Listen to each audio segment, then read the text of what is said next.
ಇದು back part. ಇದರ ಉದ್ದ 14 ಇಂಚುಗಳು ಪ್ಲಸ್ 1 ಇಂಚು ಫೋಲ್ಡಿಂಗ್ ಆಗಿ, ಸೊ ಟೋಟಲ್ 15 ಇಂಚುಗಳು. ಶೋಲ್ಡರ್ 6 ಇಂಚುಗಳು.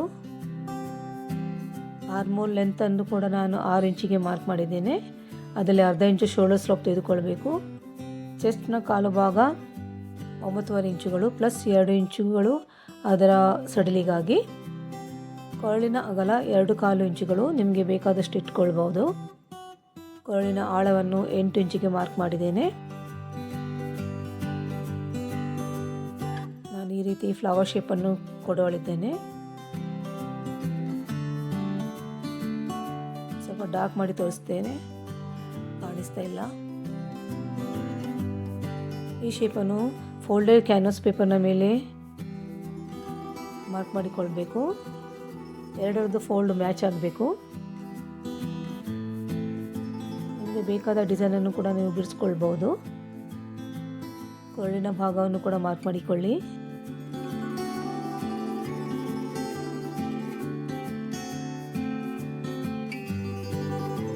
ಈಗ ಮಾರ್ಕಿಂಗ್ನ ಪ್ರಕಾರನೇ ಮೊದಲು ಕೊರಳಿನ ಭಾಗವನ್ನು ಕಟ್ ಮಾಡ್ತಾ ಇದ್ದೇನೆ.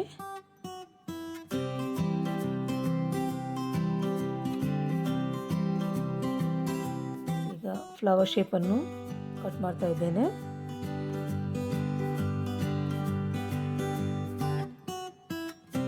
ಇದನ್ನು ಓಪನ್ ಮಾಡಿ ತೋರಿಸ್ತೇನೆ ನೋಡಿ, ಈ ರೀತಿ ಕಾಣುತ್ತೆ. ಕಟ್ ಮಾಡಿದ ಕ್ಯಾನ್ವಾಸನ್ನು ಸೀರೆಯ ಬಾರ್ಡರ್ನ ಮೇಲೆ ಇಟ್ಟು ಇಸ್ತ್ರಿಯ ಮೂಲಕ ಅಂಟಿಸಿ ಅದನ್ನು ಕಟ್ ಮಾಡಿಕೊಳ್ಬೇಕು. ಇದು ಎಕ್ಸ್ಟ್ರಾ ಪೀಸನ್ನು ಮೊದಲು ನಾನು ಕಟ್ ಮಾಡಿ ತೆಗಿತೇನೆ.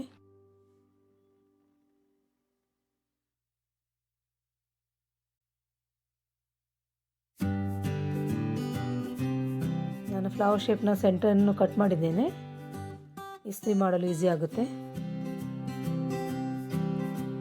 ಇದರ ರೈಟ್ ಸೈಡಲ್ಲಿ ಈ ಪೀಸಸನ್ನು ಇಟ್ಟು ಅಂಟಿಸಿಕೊಳ್ಬೇಕು.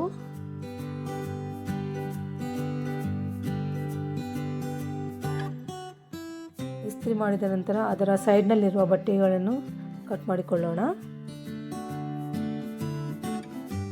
ಇಲ್ಲಿ ಸ್ವಲ್ಪ ಜಾಗನೂ ಇಡಬೇಕು ಜೋಡಿಸಲಿಕ್ಕೆ.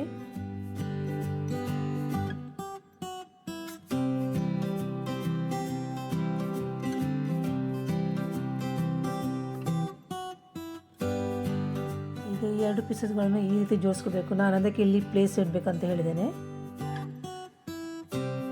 ಈಗ ಲೈನಿಂಗನ್ನು ಮೇನ್ ಕ್ಲಾತ್ನ ಮೇಲೆ ಇಟ್ಟು ಪಿನ್ ಮಾಡಿಕೊಳ್ಬೇಕು. ಮೊದಲು ಅದರ ಸುತ್ತಲೂ ಸ್ಟಿಚ್ಚನ್ನು ಕೊಟ್ಟು ಜೋಡಿಸ್ಕೊಳ್ಬೇಕು.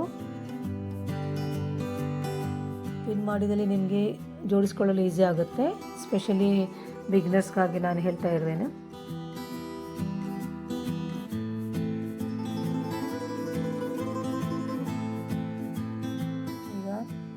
ಸೆಂಟರ್ನಿಂದ 2 ಸೈಡ್ನಲ್ಲೂ ಕೊರಳಿನ ಮಾರ್ಕಿಂಗ್ಸನ್ನು ಮಾಡೋಣ. 2.25 ಇಂಚಿಗೆ ಮಾರ್ಕ್ ಮಾಡಬೇಕು 2 ಬದಿಗಳಲ್ಲೂ. ಆನಂತರ ರೆಡಿ ಮಾಡಿರುವ ಕೊರಳಿನ ಫ್ಲವರ್ ಶೇಪನ್ನು ಈ ರೀತಿ ಇಟ್ಟು ಪಿನ್ ಮೂಲಕ ಫಿಕ್ಸ್ ಮಾಡಿಕೊಳ್ಳಿ. ಆನಂತರ ಹೊಲಿಗೆ ಹಾಕಲು ಈಸಿ ಆಗುತ್ತೆ. ಈಗ ಕೊರಳಿನ ಸುತ್ತಲೂ ಹೊಲಿಗೆಯನ್ನು ಹಾಕ್ಕೊಳ್ಬೇಕು. ನಾನು ಹೊಲಿದು ತೋರಿಸ್ತಾ ಇದ್ದೇನೆ.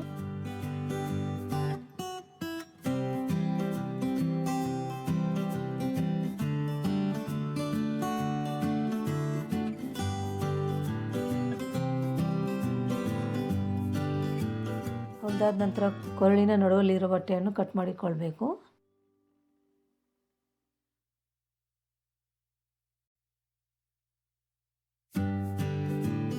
ಕಟ್ ಮಾಡಿ ಆಗಿದೆ.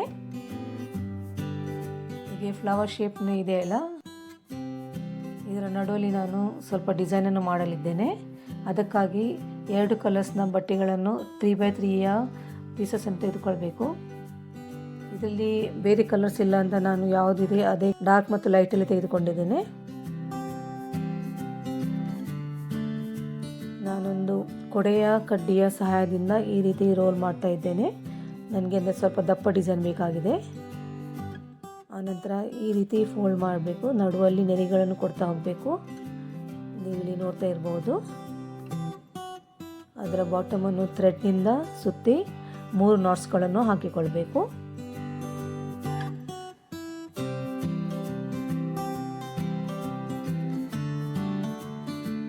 ಒಂಥರ ಪೆಟಲ್ ಶೇಪ್ ಬರ್ತದೆ.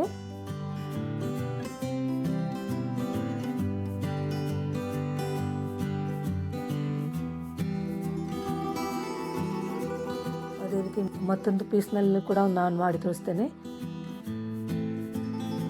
ನಿಮಗೆ ತಿನ್ನಾಗಿ ಬೇಕಿದ್ದರೆ ನೀವು ಸೂಜಿಯನ್ನು ಕೂಡ ಯೂಸ್ ಮಾಡ್ಕೊಳ್ಬೋದು. ನನಗೆ ಸ್ವಲ್ಪ ದಪ್ಪ ಬೇಕಾಗಿದೆ, ಹಾಗಾಗಿ ನಾನು ಕೊಡೆ ಕಡ್ಡಿಯನ್ನು ಯೂಸ್ ಮಾಡ್ತಾ ಇದ್ದೇನೆ. ನೋಡಿ, ಸೆಂಟ್ರಲ್ಲಿ ಈ ರೀತಿ ಗೆರೆಗಳನ್ನು ಕೊಟ್ಟು ಬಾಟಮನ್ನು ಸರಿಯಾಗಿ ಸುತ್ತಿ ದಾರದಿಂದ ಕಟ್ಟಿಕೊಳ್ಬೇಕು. ನಾಟ್ಸನ್ನು ಕೊಡಲು ಮರೆಯಬಾರ್ದು, ಇಲ್ಲದೆ ಬಿಚ್ಚಿ ಹೋಗ್ಬೋದು. ಅದೇ ರೀತಿ ಎಲ್ಲವನ್ನು ಕೂಡ ರೆಡಿ ಮಾಡಿ ಇಟ್ಕೊಳ್ಬೇಕು.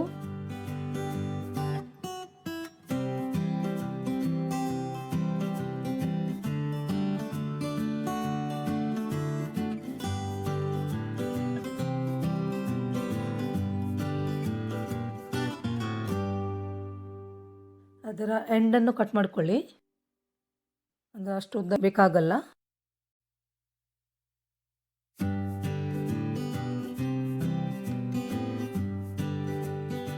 ನಾನು ಎಲ್ಲ ಪೀಸಸನ್ನು ರೆಡಿ ಮಾಡಿಕೊಂಡಿಟ್ಟಿದ್ದೇನೆ. ನೆಕ್ಸ್ಟ್ ನಾವು ಇಲ್ಲಿ ಕೊರಳಿದೆಯಲ್ಲ, ಇದಕ್ಕೆ ಪೈಪಿಂಗನ್ನು ಕೊಡೋಣ. ಪೈಪಿಂಗಾಗಿ 1/4 ಇಂಚಿನ ಕ್ರಾಸ್ ಪೀಸನ್ನು ತೆಗೆದುಕೊಳ್ಬೇಕು.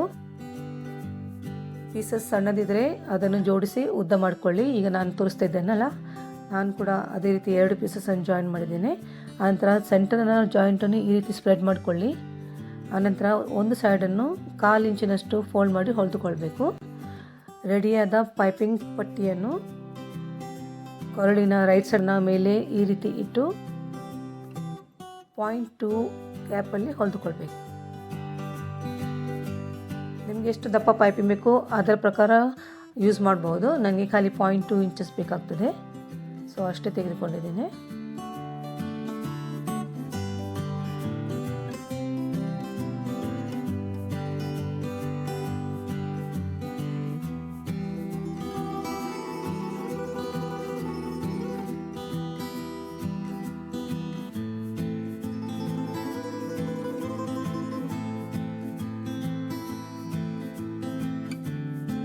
ಹೊಲ್ದಾದ ನಂತರ ಈ ಪಟ್ಟಿಯನ್ನು ಈ ರೀತಿ ಫೋಲ್ಡ್ ಮಾಡಬೇಕು. ನಾನಿಲ್ಲಿ ತೋರಿಸಿದೆ ನೋಡಿ, ಈ ರೀತಿ ಬ್ಯಾಕ್ ಸೈಡಿಗೆ ಫೋಲ್ಡ್ ಮಾಡಬೇಕು. ಆನಂತರ ಪೈಪಿಂಗ್ನ ಎಡ್ಜಲ್ಲಿ ಸ್ಟಿಚ್ಚನ್ನು ನೀಡಬೇಕು. ಇಲ್ಲಿಗೆ ನಾನು ತೋರಿಸ್ತಾ ಇದ್ದೇನಲ್ಲ, ಅಲ್ಲಿಗೆ ಸ್ಟಿಚ್ ನೀಡಬೇಕು.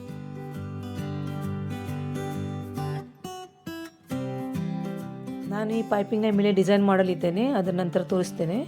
ಹಾಗಾಗಿ ನಾನು ಸ್ವಲ್ಪ ಬ್ರಾಡ್ ಇಟ್ಟಿದ್ದೇನೆ. ಪೈಪಿಂಗ್ನ ಬಗ್ಗೆ ಕೂಡ ನಾನು ಇನ್ನೊಂದು ವಿಡಿಯೋನ ಮಾಡಲಿದ್ದೇನೆ, ನೆಕ್ಸ್ಟ್ ವಿಡಿಯೋದಲ್ಲಿ ತೋರಿಸುವೆನು. ನೋಡಿ, ಇಷ್ಟು ದಪ್ಪ ಪೈಪಿಂಗ್ ಬೇಕಾಗಿದೆ ಡಿಸೈನ್ಗಾಗಿ.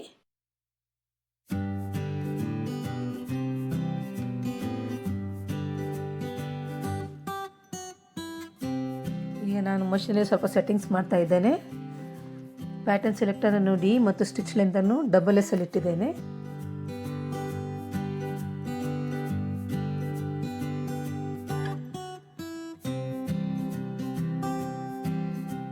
ಪೈಪಿಂಗ್ ಇದೆಯಲ್ಲ, ಅದರ ಮೇಲೆ ಈಗ ಡಿಸೈನನ್ನು ಮಾಡೋಣ.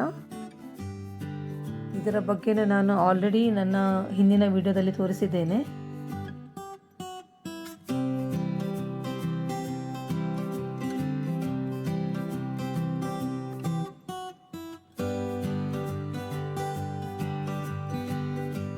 ಎಷ್ಟು ಸುಂದರವಾದ ಡಿಸೈನ್ ಬಂದಿದೆ.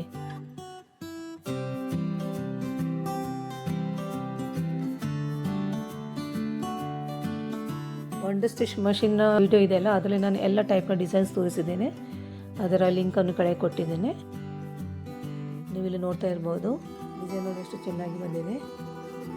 ಈಗ ಪೆಟಲ್ ಪೀಸಸನ್ನು ನಾವು ರೆಡಿ ಮಾಡಿ ಇಟ್ಟುಕೊಂಡಿದ್ದೇವಲ್ಲ, ಅದನ್ನು 1 by 1 ಇದಕ್ಕೆ ಅಟ್ಯಾಚ್ ಮಾಡೋಣ.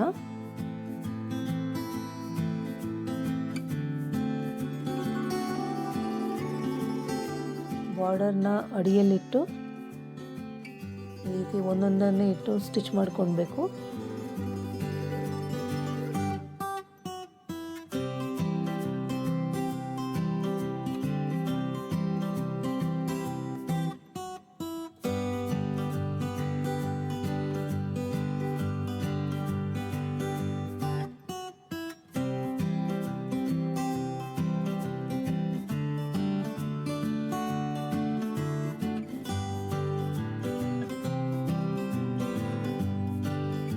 ನಿಮಗೆ ಬೇಕಾದ ಬೇರೆ ಬೇರೆ ಡಿಸೈನನ್ನು ಕೂಡ ಫ್ಲವರ್ ಶೇಪ್ನ ಅಡಿಯಲ್ಲಿ ಇಟ್ಟು ಹೊಲಿದುಕೊಳ್ಬೋದು. ಇದು ಸ್ವಲ್ಪ ಡಿಫ್ರೆಂಟ್ ಟೈಪ್ನ ಪೆಟಲ್, ಹಾಗಾಗಿ ನಾನು ಇದನ್ನು ತೋರಿಸ್ತಾ ಇದ್ದೇನೆ.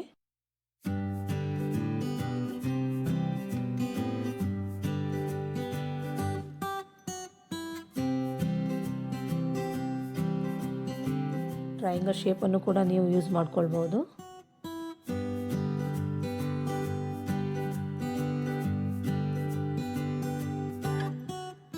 ತುಂಬ ಈಸಿಯಾಗಿ ಈ ಡಿಸೈನನ್ನು ಮಾಡ್ಕೊಳ್ಬಹುದು. 10 ರಿಂದ 12 ನಿಮಿಷದಲ್ಲಿ ರೆಡಿ ಆಗುತ್ತೆ.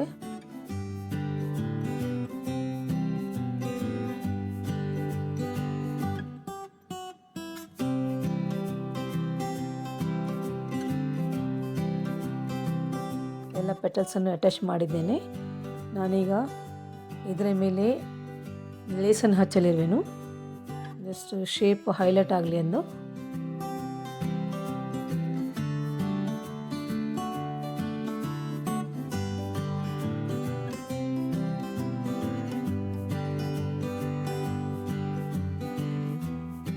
ಲೇಸ್ನ 2 ಬದಿಗಳಲ್ಲೂ ಸ್ಟಿಚ್ ಕೊಡಲು ಮರೆಯಬಾರದು.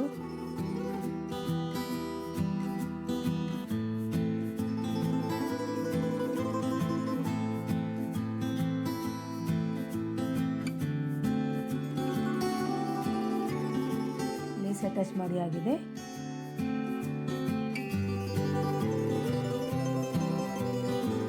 ಪೆಟಲ್ಸ್ನ ಮಧ್ಯದಲ್ಲಿ ಗೋಲ್ಡನ್ ಬೀಡ್ಸ್ ಅನ್ನು ಫಿಕ್ಸ್ ಮಾಡ್ತಾ ಇದ್ದೇನೆ.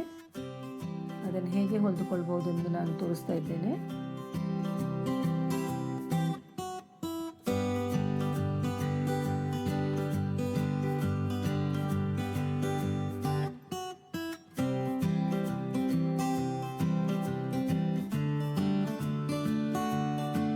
ಫ್ರೆಂಡ್ಸ್, ನೋಡಿದ್ರಲ್ಲ,